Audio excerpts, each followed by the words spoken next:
Hello guys, good afternoon. Albert Pangilinan po ulit, AAM Solar. Pakita ko sa inyo yung build natin. 3 kilowatts hybrid off-grid na setup, no. May buyer na po ito, nakapag down payment na po ng 20,000. Ayan. So, tinetest lang natin at pag ipinadala na natin, sure tayo na working siya. Ayan, pakita ko sa inyo. Meron na siyang plug and play na to guys, no? Hindi kasama yung solar panel saka yung battery. Ito lang mismong inverter and itong mga safety devices natin. Ayan, so pagdating sa customer, itutusok niya lang dito yung solar panel niya. Ayan, meron naman siyang label, positive and negative. Pero lalagyan pa rin natin ng label yan. Then dito sa kabila, tanggalin natin tong cover. Nandito yung AC side. So ito lalagyan din ng label.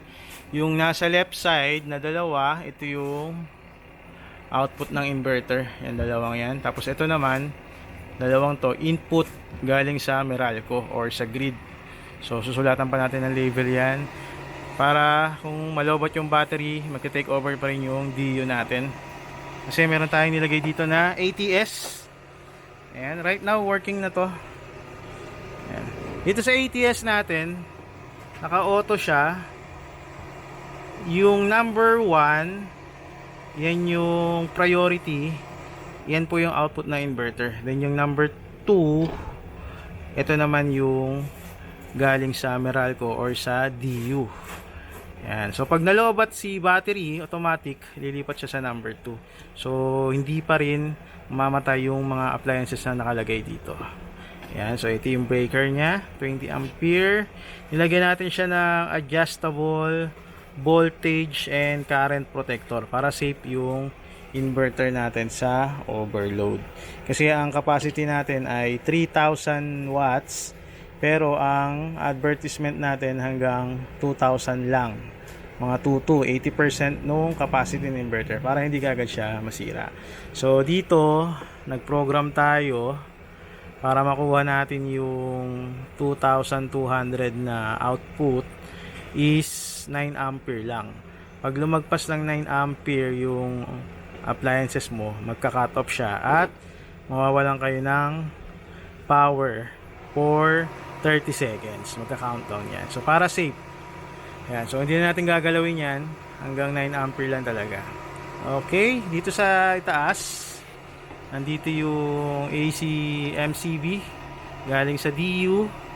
Galing sa Meralco. So right now, wala pa tayong nakalagay na Meralco. So nakababa muna yan.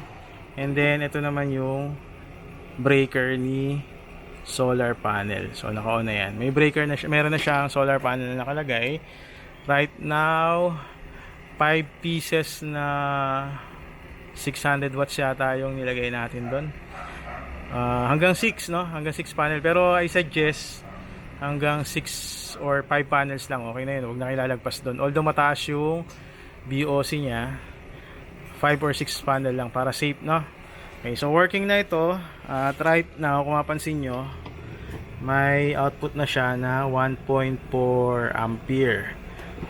Ayan. So ano yun? Ito yun, yung aircon na maliit. Ayan. So nakasaksak siya dito. Ayan. At eto, naka-on po yan. Ayan. Maliit lang to. Pang camping lang yan. Pang tent. Ilang watts yan? At huwag kayong mag-alala na baka sumobra kayo sa wattage kasi nga, tulad ng sinabi ko, automatic naman magka-cut off yung supply, yung output supply kapag lumagpas kayo. So right now, dito makikita natin sa inverter. By the way, ang brand po nito ay Sindun Green Power. So kilala po ito sa China. Then dito sa Pilipinas, under siya ni Solar Pinas, DK2 Solar. Okay? So, yan po yung supplier natin dito sa Pilipinas from Dasma, Cavite. At dito sa ating inverter, ayan, kung nakikita nyo, dito tayo sa page 1. Punta tayo ng page 12. Ito lang, pinutin natin itong arrow up. Page Ayan, kung makikita nyo, wala na halos pumapasok sa battery kasi full charge na yan. Page 5 yan, input battery. Page 6. Ayan, yung battery po natin ay luma na po kasi yung nilagay natin ditong battery. Hindi pa tayo nakakabili. For testing purposes lang. Kaya ganyan yung itsura niya. So, naglolo ko na yung capacity niya. Pero kapag maganda yung battery nyo, stable naman yung percentage niyan. Okay, so huwag kayong mag-worry dyan. Pangit lang yung battery natin. Okay, yan. Ito naman yung PB1. As you can see, pumapalo siya ng 400, no? Ayan. Pero kapag nagcha-charge siya, mataas yung charging tapos may load, bababa yung voltahe niyan. Ito naman yung AC input. Wala tayong nilagay na AC input. Ito tayo sa page 12. Ayan. Sa page 12, makikita natin, ito yung 12. Ito yung load output. 10% pa lang po ng inverter yung nagagamit natin. Equivalent to 348 watts. So, ito po yung aircon natin na maliit. Ayan, maandar na po yan. Sana. Ayan, maandar na siya. Kaya meron na siyang 348 watts na load. So, mamaya, test natin, dagdagan natin yung load. Tulad nung promise, hanggang 2,200 yung pwede natin gamitin. Ayan, so, scroll down pa natin to ng konti. Scroll up pala, sorry.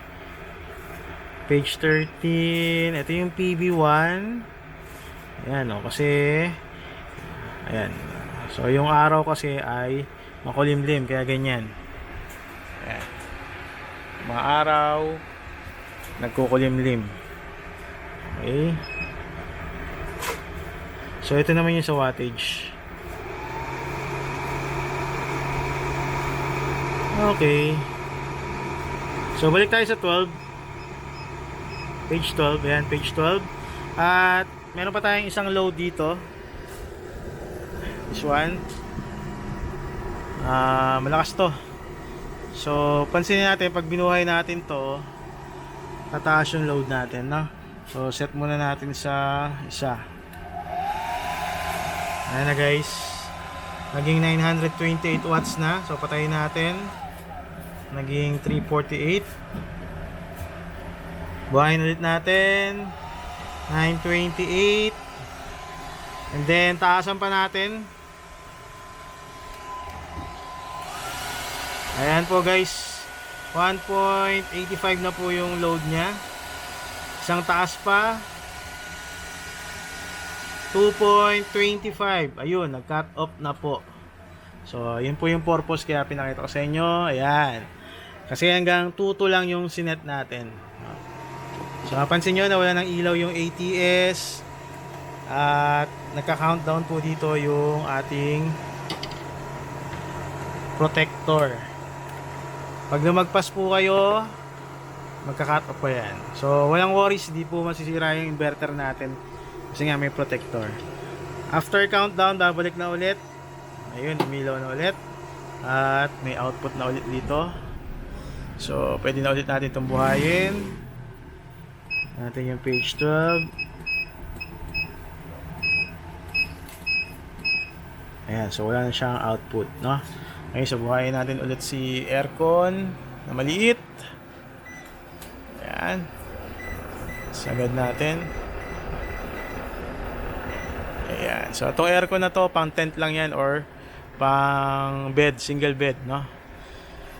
Ayan. So, meron na tayong 300 watts ulit na load. At, pwede na ulit natin buhayin to sa mababang settings lang. Ayan. Okay. So, 1.27.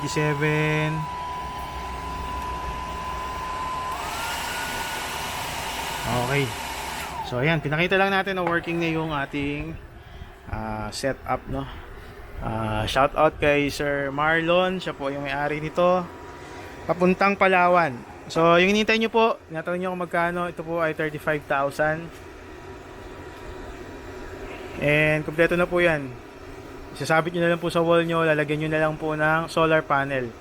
at battery. So sa 35,000 hindi po kasama yung battery and solar panel. 24 volts po yung battery na gagamitin natin dito. Kung ilan yung capacity ay depende po sa inyo. Ayan. So ulitin ko lang po paano siya i-set up pagdating sa inyo. Isasabit nyo lang po sa wall nyo yan. Lagyan natin ng butas dyan. Tapos sabit nyo pagdating doon. Ikakabit nyo lang yung solar panel nyo dito. And then ito optional kung gusto nyo ikabit kay Meralco, yung nasa right side. Ganun lang po. Tapos nakababa syempre yung mga breaker nyan sa umpisa. I-on nyo lang po yan. Pero bago po natin i-on yung mga breaker, i-on muna natin yung breaker ng battery. Yun ang pinakauna. Yung breaker ng battery, i-on. After po nun, i-on natin yung inverter switch dito. Pag nag-boot na to, saka natin ipasok yung input ni solar panel. Then saka natin i-open yung output ng inverter. At pwede nyo na pong gamitin yung ating inverter. Yan. So maganda po siya sa mga small appliances lang, no? Pwede rin siya actually sa aircon na 1 HP. Kasi ang 1 HP naman ay 746 watts lang yun kung di ako nagkakamali. Yan. So yan po. Yan. Kung may question po kayo, mag-chat lang po kayo sa akin. Magbibuild ulit tayo ng another.